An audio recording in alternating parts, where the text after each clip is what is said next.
Okay guys, I've shut off the tractor so that you can hear me. This is going to be probably my only long form tutorial on cultivation this year. So I've shut off the tractor. You can see how the beans are dancing outside. We've got a 30-mile-an-hour wind. Can't hear me outside. Anyway,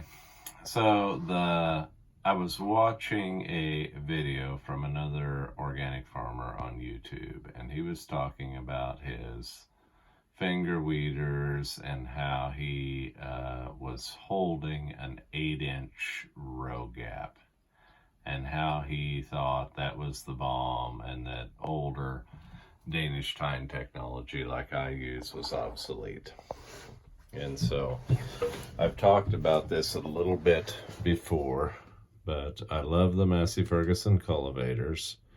The main reason is the 3-point linkage. So the row units hooked to the bar had 3 attachment points, and they're all greasable, and they all have replaceable bushings. And so today, before I set out, I did, Dana and I had 3 row units that were getting a little bit loose, and so it's a standardized bushing. We were able to put a bushing in it and tighten those row units.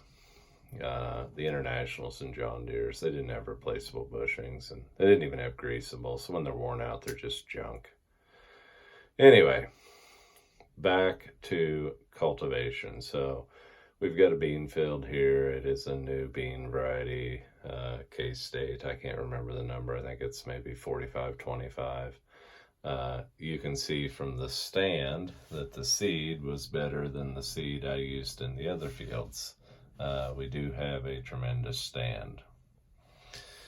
So what's going on in this field? And we'll get back to the row gap right at the end of the video. But so what's going on in this field? We're at day 22, I think, and we're doing the second cultivation pass, and we're using the aggressive Danish tine. That is the Danish tine with the higher clearance and higher point load shanks on it. But planted the beans. Unfortunately, it rained probably a day after I planted them, and so weeds started coming immediately after planting. We have hoed this field. We were able to hoe it timely, one pass, probably day 8, and then I chased the rotary hoe with the first pass of the Danish tine with the rolling shields down, what we call our light duty.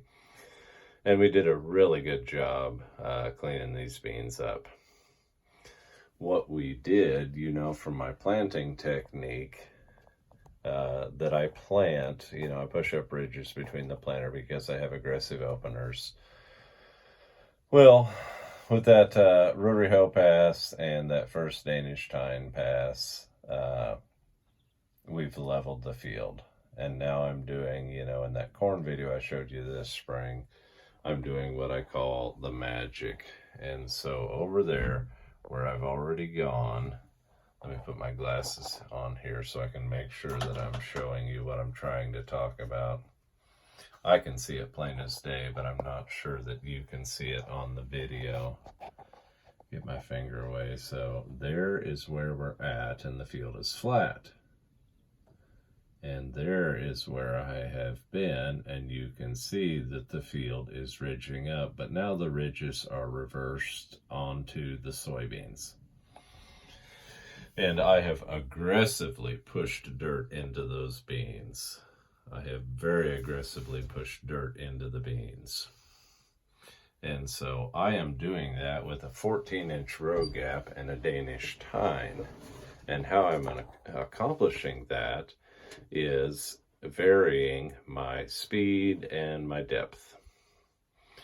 And so another reason that I use the 14-inch row gap, and especially on this more aggressive cultivator, is that I am cultivating these steep terraces and steep hills. And they're also circular. And I have lots of point rows. with that 14-inch row gap, I am able to do these circles and not plow out. You know, you've got to remember that the pivot point for the cultivator is the rear axle of the tractor.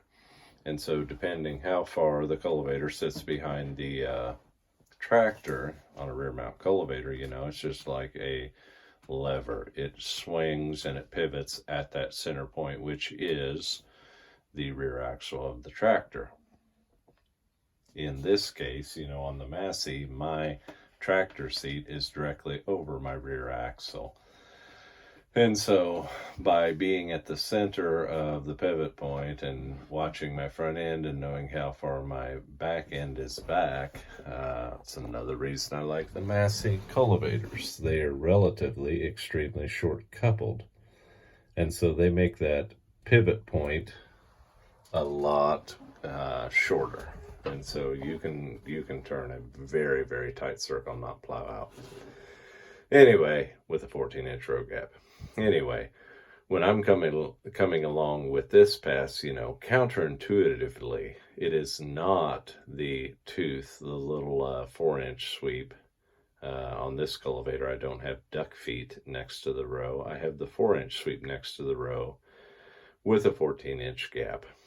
And it's counterintuitive, but that is not the tooth that is throwing the dirt and pushing it right up to the row like that. The actual tooth that's doing that is the next rank of teeth back. And on this cultivator, the next rank back, I have 7-inch sweeps. And so when you have the 7-inch sweeps on the second rank back, going from the front, then that pulls that row gap out to approximately 20 inches. And so that shovel, after the first shovel, the little 4-inch sweep comes along and loosens the soil, it's the second rank that, based upon your speed, is actually, quote, quote, throwing the dirt into the row or pushing it up against the row. And simply by varying your speed and by varying your depth, you can calibrate how much dirt and how aggressively you throw it. And so, you know, we are still in D1 drought. And so the soil is relatively dry. Those few clods that you're seeing out there is because that first pass, I did do it a bit too wet. You know, they keep calling for rain, and so I'm afraid it's going to rain, and so I get out and I do my operation too wet. And I am still turning up some moisture there. You can see a little bit of black soil there.